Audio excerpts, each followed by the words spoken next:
Hello, I'm Sebastian Fat Salary, BBC Director of Marxist Cunt Waffle. I was so pleased to see ex-Cambridge Footlight and alleged comedian David Mitchell defend the BBC on Have I Got News For You on Friday night. Nothing better than seeing a long-term BBC money-grubbing stooge slavishly defending the BBC on a BBC programme, whilst other long-term money-grubbing BBC stooges sit around him nodding sagely with a smug look on their tired faces and the trace of a twinkle in their otherwise soulless eyes. It struck a distinctly repellent masturbatory tone that our viewers will have loved, and if anybody knows what our viewers around the country love watching, it's me, living as I do in an expensive enclave of North London, mixing almost entirely with ex-public school boys in exclusive private members clubs. I continue to have my finger on the pulse of public opinion, despite having as little to do with the actual public as I possibly can. Some people might argue that if David Mitchell was going to go off on a trite, self-absorbed tirade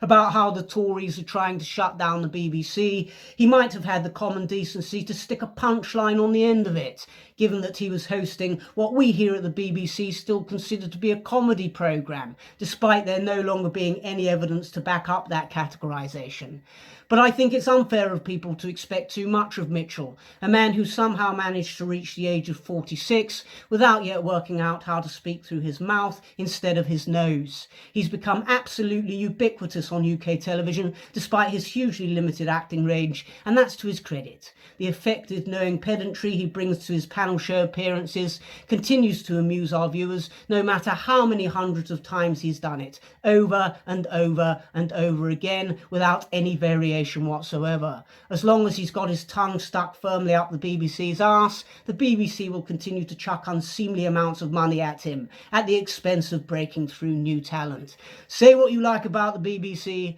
but we're nothing if not a closed shop.